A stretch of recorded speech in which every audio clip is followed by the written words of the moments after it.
Magandang araw sa inyo mga bay. Update lang tayo sa kakatapos na laban ng Gilas Pilipinas kontra sa New Zealand. So, sad to say mga bay, talo na naman tayo kontra sa New Zealand. Okay? Sa score na 94-86, panalo ang New Zealand sa score na 94-86. Walo lang yung nilamang sa huling laban ng laro. Actually, tinambakan pa tayo dyan ng as much as 18 points sa first half mga bayan, no? Pero nagkaroon tayo ng run sa third quarter sa pamamagitan ni na Dwight Ramos and Justin Brownlee.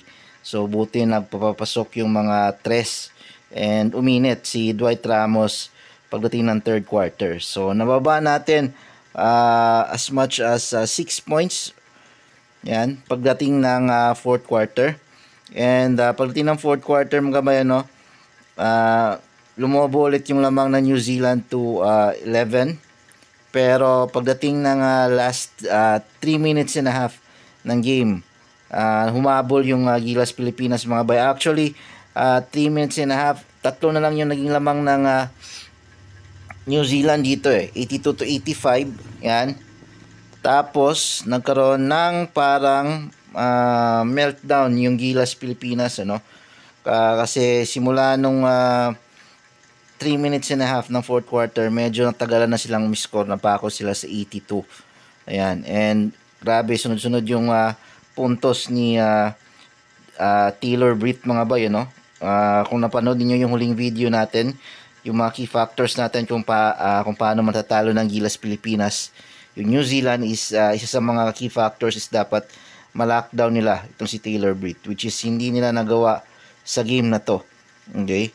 And ang masama pa nito, hindi lang si Taylor Britt yung hindi talaga si Taylor Britt yung mag-isang bumuhat or pumatay talaga sa atin. Actually, tatlo sila, si Darling, si Ngatay, and si Britt. Si Ngatay, grabe yung simula niya sa first half. Siya talaga yung nag-build ng momentum ng New Zealand. Okay, with 22 points siya ngayon, 19 doon sa first half.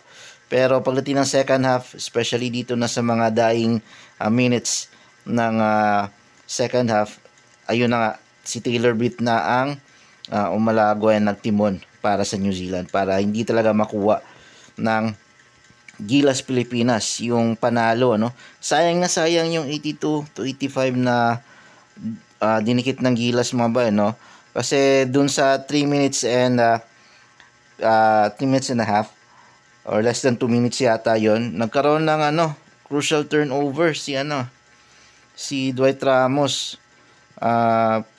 Pinasa niya kay Justin Brownlee and kaso hindi nasalo kasi hindi mayata nakahanda si Justin Brownlee doon sa pagpasa ni Dwight Ramos. So sayang yun mga bay, very crucial turnover yon. And after ng turnover na yun ni Dwight Ramos, nagkaroon po ulit ng umiscore si Taylor Britt. Yan, grabe yung mga salaksak ni Taylor Britt. Tatlong salaksak na layup yata yun. Puro hindi na supalpal ni Edu. Pero nakaroon siya ng isang supalpal kay Taylor Britt yata yun kung yung nakakamali.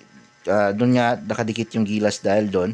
And tumira ng Tracy Brownlee. Pero after nun, sunod-sunod na yung mga penetration, hindi na kaya ni Edo, hindi na aabot ni Edo na si Taylor Britt. Tatlong sunod-sunod na layup yun mga bay. Grabe talaga si Taylor Britt, parang Jason Castro yung galawan, ang liit pero ang liksi. Okay, yun yung parang wala talaga sa atin sa Gilas ngayon. Yung point guard na kayang umiscore, gumawa ng sariling score. Yan yung mala Alapag at saka Jason Castro, yung mga Romeo, yun yung wala sa atin ngayon. So after nung turnover ni Dwight, nag-turnover ulit si Brownlee, walang foul.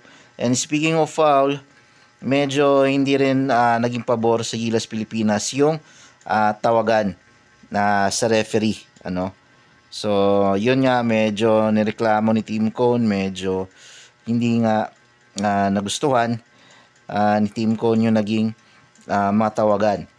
So, overall, okay naman yung naging performance ni Gilas Pilipinas, yung mga players natin compare sa laban sa Chinese Taipei. Halos nag-contribute naman yung iba, pero ano lang talaga, bumuhat lang talaga dito si Brownlee with 37 points and si Dwight.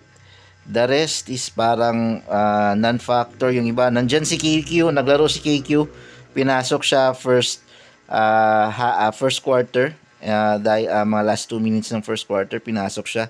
Nagkaroon lang yata siya ng 3 points. And then si Carl Tamayo din, nagkaroon ng mga crucial baskets. Yung isang 3 points na binawasan ng 1 point, sayang yun. Okay, so maganda naman. Yun nga lang, yung nangyari dito is naging katulad din sa Chinese Taipei na game. Maagang lumang yung New Zealand and then puro paghabol na lang yung ginawa ng Gilas Pilipinas. Pero mas maganda yung naging performance nila ngayon. Si Fardo, maganda yung nilaro. Actually, maganda yung nilaro ni Fardo. So, check natin yung box score. Ayan. So, yan nga. 37 points. Leading scorer sa Pilipinas si Brownlee. Si Ngatay yan, 27. Grabe yung in-score ni Ngatay. Siya yung nag-dictate ng momentum para sa New Zealand sa first half. Yan. Sa rebounds, 7. Biruin mo, 7 rebounds. At sa Gilas, si Scotty Thompson yung may pinakamataas na 7 rebounds. Okay. And then kinain tayo talaga ni Darling sa ilalim. Walang nagawa si Napahardo at Edu. And hindi man lang ginamit si Japet Aguilar, ano? Actually, tatlo silang hindi ginamit. Si Malonzo, si CJ Perez, and si Japet Aguilar. Which is, dun sa last video natin, yung mga key factors para manalo yung Gilas is dapat makapaglaro, bigyan ng minuto si Japet Aguilar. Okay? Para sa mobility ng mga big man natin. And maglaro si CJ Perez off the bench.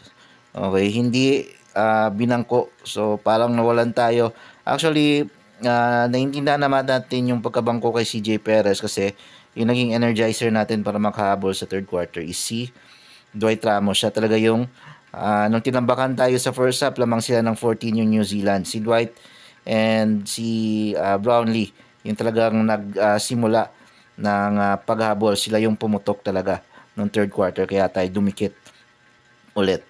Okay. So, check natin yung grabe yung laro dito ni Brownlee talaga, buhat kung buhat. 36 minutes si Brownlee, si Ramos 34 minutes. Yan.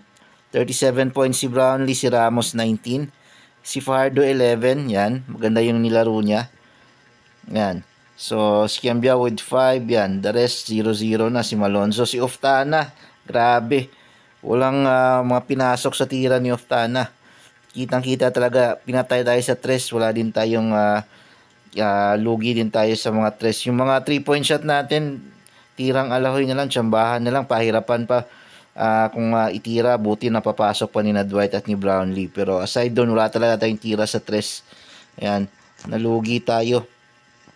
Luging-lugi talaga yung Gilas. Rebounds, na out rebounds din tayo. Check natin yung stats. Ito.